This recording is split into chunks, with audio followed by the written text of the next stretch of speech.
So you started lifting weights when you were 50? Yeah, yes, correct. Yeah. Wow. Yeah, it's an art, really. If you want to do something, you will do it, yeah. Don't eat a box of chisels and have a whole bottle of champagne and have some chocolate. So 57 years old, and you've done your first bodybuilding competition. Yes. What advice would you give to a 57-year-old who's thinking about doing it for the first time but thinks that they are not good enough? All right, so Jodie, tell me how old you are. I'm 57 and I'm going to be 58 in 2 weeks. Tell me what you did earlier this year for the first time. First time that I've always wanted to do a comp, and in April this year I actually did my first bodybuilding competition. It was a little bit daunting, but it was good. It was a good experience, and I'm excited to do another one again next year. So 57 years old, and you've done your first bodybuilding competition. Yes. What advice would you give to a 57-year-old who's thinking about doing it for the first time but thinks that they are not good enough? Well, I think it's all comes down to mindset. I think you just need to believe in yourself, find a good trainer, and then basically you have all the tools, and if you want to do it, you'll do it. And it's just watching your food, training, just doing all the right things. It's not for everybody. And it's not just, getting out there and flaunting in a bikini, what have you. It's a lot. It's an art, really. It's an art with learning how to flex your muscles. A lot is involved with your posing. Posing is very important. It is very scary, very daunting at first. But I think when I do it again next year, I have a lot more confidence. I'm a person that doesn't really like to get out there much and show myself off. And I've never thought I'd get out there in a bikini in front of many people. I don't do it in front of my family.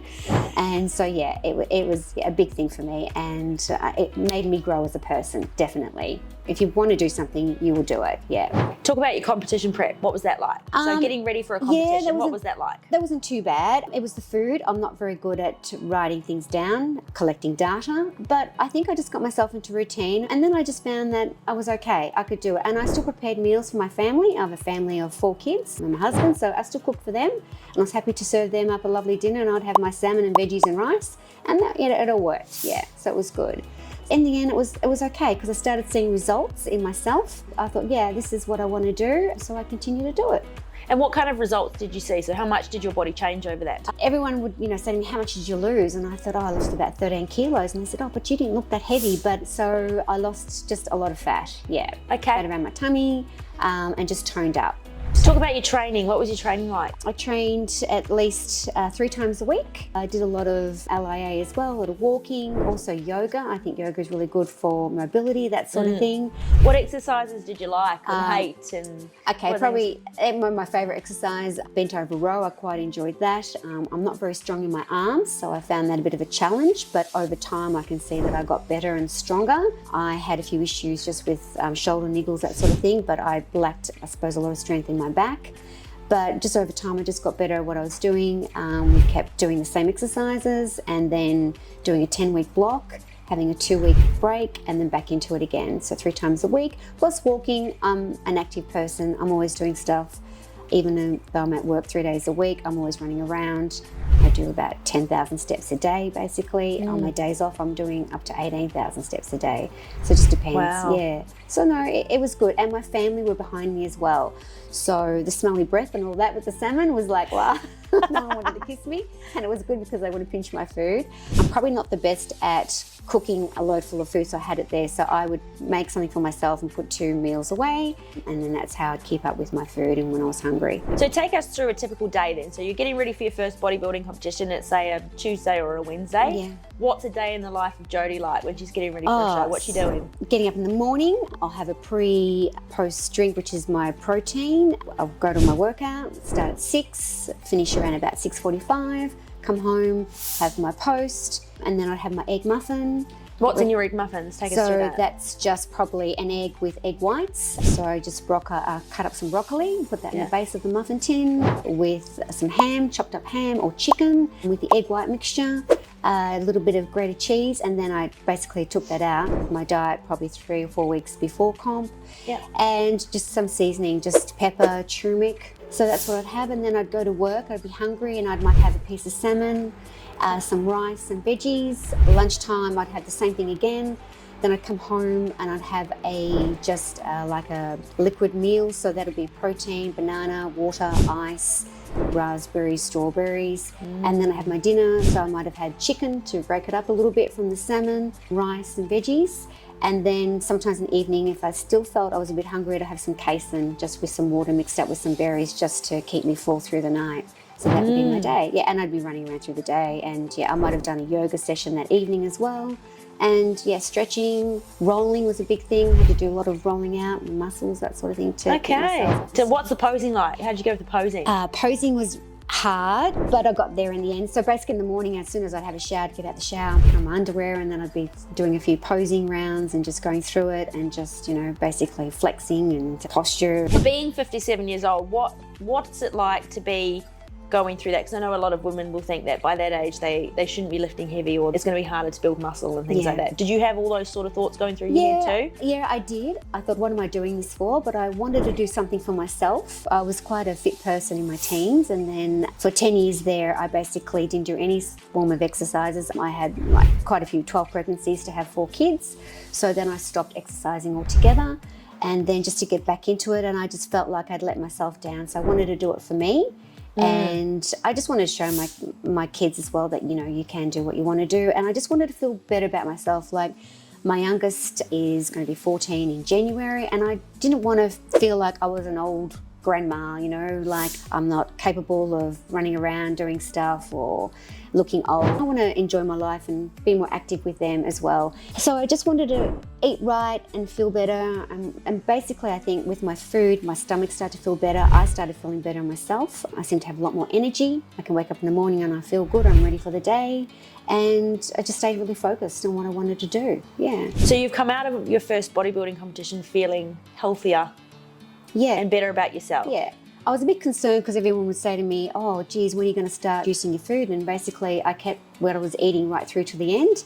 And lost 13 kilos. And lost 13 kilos. And I had my bloods all done to make sure that everything was okay. And my protein was excellent. My thyroid, calcium, all my bloods, my red and white blood cells were all fine. I was amazed at the results. So why is it then, do you think, that so many people think that you need to reduce your food and feel subpar going into a competition? You can do all of that, lose 13 kilos, eat all that food and feel good. What is it? I think it's just the old way of people preparing for comps, and you see a lot of people just saying, oh, you can't eat this, you can't eat that. But chicken and salmon, if you just put extra herbs on it, it's fine. It's a little bit of creativity. Yeah, it is. And broccoli, okay, you steam it and you run it through some cold water to give it that life again, and again, some herbs, salt on it. Rice is fine. And I felt better in my stomach as well. Wow. I didn't feel heavy. My tummy wasn't playing up anymore. So yeah, it changed things, definitely. And now that you're 6 months post-competition or thereabouts, how do you feel now, all this time later? I feel good. I think I need a goal. Sometimes I think, oh, I will have a chocolate here and there, and I'll have a glass of wine on the weekend. I think, no, I've got to do this. Every day I'm doing something. Either going to yoga, I'm working out 3-4 times a week, I'm keeping up my steps, and it's part of my life now. And if I don't do it, I feel guilty because I think, oh, I should be doing something. And even though I'm an active person and I run the whole house and I'm always doing stuff, I basically feel like, I need to get my exercise in. I need to go to yoga. I need to do something for myself. And I love it going into, I've got a little gym area I can go into and I can do my workouts. And now I'm doing it with my son as well, or my 2 boys are really into their fitness as well and lifting weights. And I'm loving working out with them as well. It's just good. And I'm like, oh God, Mum, let's flex, see who's got the biggest muscles. So yeah, and it's good, and my muscles are growing, so it's great. Yeah, I can see change. So you're 57 years old and your muscles are growing? Yeah, they're growing. They are growing. So yeah. Wow. So I'm excited. So tell me about being 57 years old. You still go through the aging process, don't you? So we can't stop it completely. No, we can't. So what aging effects have you experienced?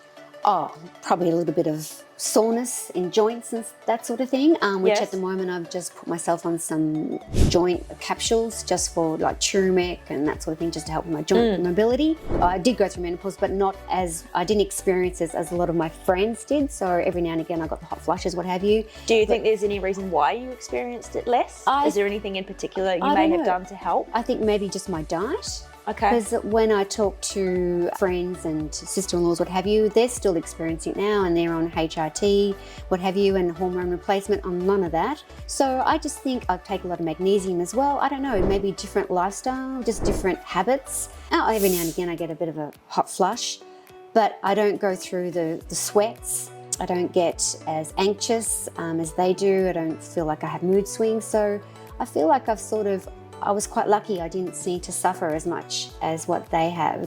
And are there any specifics? So for someone who might be going through menopause and would like to make a few changes to their lifestyle to help alleviate the symptoms, is there anything in particular? So like you said, the supplement, the joints and things like that. So is there anything else in particular that you would suggest that they start doing or stop doing that will help? I think just eating better, eating more vegetables, just better quality of food. What about water, sleep, alcohol, strength training, movement, yoga even? Yeah, yoga, mobility, got to keep yourself mobile. I take my magnesium. I've just started collagen as well for hair, nails and joints. Started taking turmeric tablets. I think I do drink a lot of water, just cut out a little bit with milk in my lattes and that sort of thing. Reducing alcohol, not eating the coffee foods. And like you were saying, you still have the odd drink because you enjoy it. I think if I want to. You can still have some. And sometimes if I have it, I think, actually that first mouthful wasn't that great. So you sort of lose the taste for it. Okay. It's like if you have a chocolate, sometimes like, oh God, that's really sweet.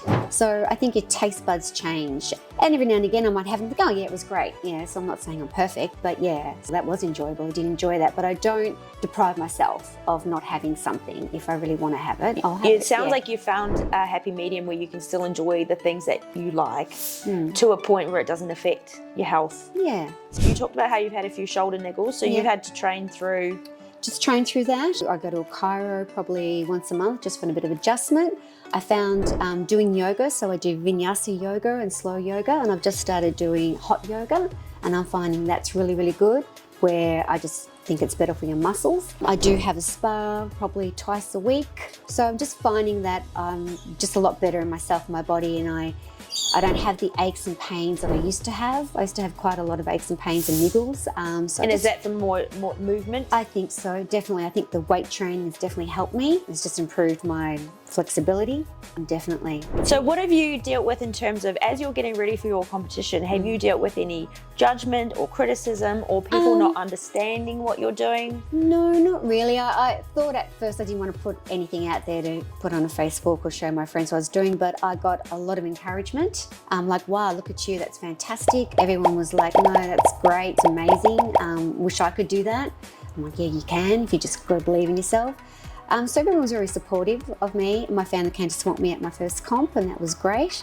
And my daughter is behind me 100%. Look, they all are. My husband pushes me. This is what you want to do, you do it. And my kids are like, yeah, hey, Mum. I thought they'd be a little bit embarrassed when Mum's out there in a bikini, but they're like, no, they get it. It's a sport, and the posing is very important. And how much do you think that helped you to have all those people on board and supporting you? It was amazing. It was good to know that they're behind me. Otherwise, you don't want to go out there on your own thinking, what am I doing this? Because you wake up in the morning, oh, I'm 57, why am I doing this? But you're doing it for yourself, and you see yourself and you think, oh gosh, and you see someone else, they tell you their age and they've got this niggle and they're not well, and you think, oh, I'm doing okay. This is my time and this is for me. Yeah. And now that you've done it, you want to do it again? Yes, I do. And I know I want to be better at it. This is the thing. I'm like, no, I know. And now I see things. And when I pose now, it's like, oh, I get it. I know what Trish was telling me.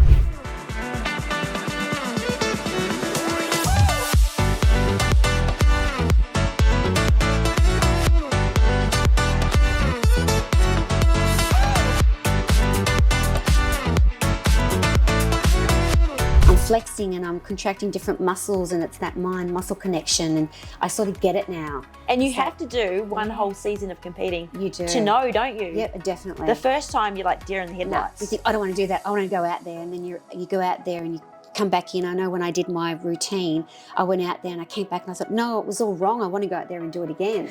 Because I always say to people, your first one's your worst. Yes, definitely. And that's because you get hooked and you want to do it again, and you want to do it better and better and better. And some people walk away and go, no, that wasn't me. I don't want to do that, it's too scary, but it's like, no, I want to do it again. And when I go out again, I want to be better. I want to have more muscle. I want to have more muscle in my arms. I want to have a better, tighter butt. My stomach is probably the area that I hate, but that's getting better. And like I said, 10 years of my life, I was pregnant, not pregnant. I don't have a lot of muscle in my stomach area, but I'm working on that. And I've changed my diet. I'd sit there on a weekend and on a Saturday, Sunday, and eat a box of chisels and have a whole bottle of champagne and have some chocolate. Now I don't do that anymore. So that's, because you've got a goal. Yeah, I've got a goal. So it's like, it's exciting. And it just keeps you feeling younger. And the ladies that I train with and I do posing with, they're all great. And everyone encourages everyone. And that's what I love about it. And when you go out there, like my first comp, the girls weren't bitchy. Everyone was just lovely. Everyone was just pushing for everybody. We're all doing the same thing. And everyone's nervous. Everyone's nervous. Everyone's, feeling the same way. And the encouragement and the support, it's amazing. And even when people make mistakes on stage, it's not the end of the world, is it? No, it's not. Everyone makes at least one mistake when they're out there. Yeah, correct. So no matter how much you practice, no matter how much you rehearse, something is going to go wrong. Something's going to go wrong. And you just go out there and you're not even thinking about it. No. You just think, oh, what do I have to do? Yep, okay. Or you got someone saying, let's do this, put your arm down. So just say you have a mum, you were talking about how your stomach area is your problem area. Yeah. And a lot of mums would have the same fears. Yeah. And women who've lost a lot of weight and might have loose skin. Yeah. What would you say to someone who has either had lots of children and they might have separation there, and they are thinking about doing a competition but think maybe it's not for them because of that? Well, I think you just got to get it in your head. You'll lose and you'll tone up, what have you, but it won't be perfect. It's never going to be perfect. I might have a scar on my stomach from a twisted bowel in my teens, but you just think, well, that's me. I've had 4 beautiful kids. This is just how my body is, and it looks good. So yeah, I'm happy with the way I look. And that's okay, and you get over that. At first I was like, oh no, it's not right, but that's just how it is, and you just have to embrace it.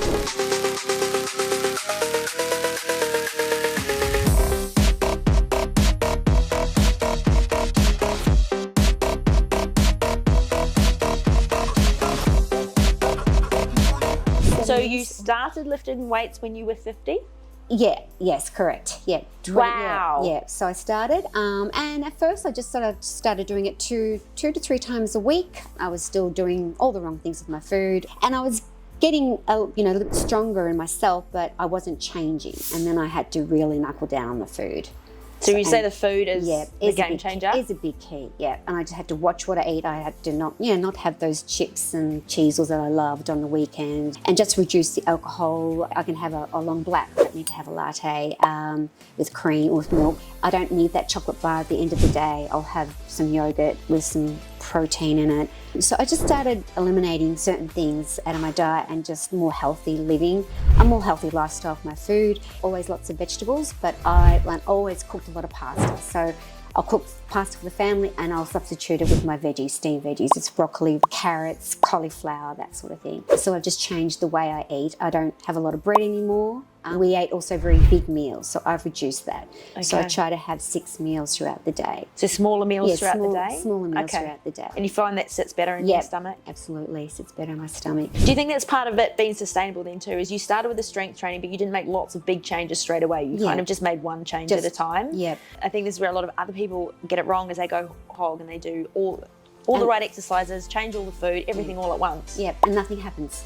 Yeah. Nothing happens, and they just think, oh, I've done this for 10 weeks and I don't see any results. It's a slow progress. So it's like, we'll just do that and you see a little bit of a change, and then next season or next block you're doing it again, but you just start introducing or changing your diet and your habits. Yeah. So even though you lost 13 kilos before your show, do you think, to me it sounds like it's a build-up of what you've done over the 7 years that allowed you to get that result? Correct, because I didn't think I could do it. I thought, there's no way, and basically broke it down. I had to lose 5 by the end of the year, and then I was able to lose another 5, and then just before the comp I lost a couple more kilos, so So it didn't sound like a mountain to lose? No, it didn't. It was just a slow progress of just getting to there, and again, it was just watching what I was eating. I just ate better choices. I'm excited for next year.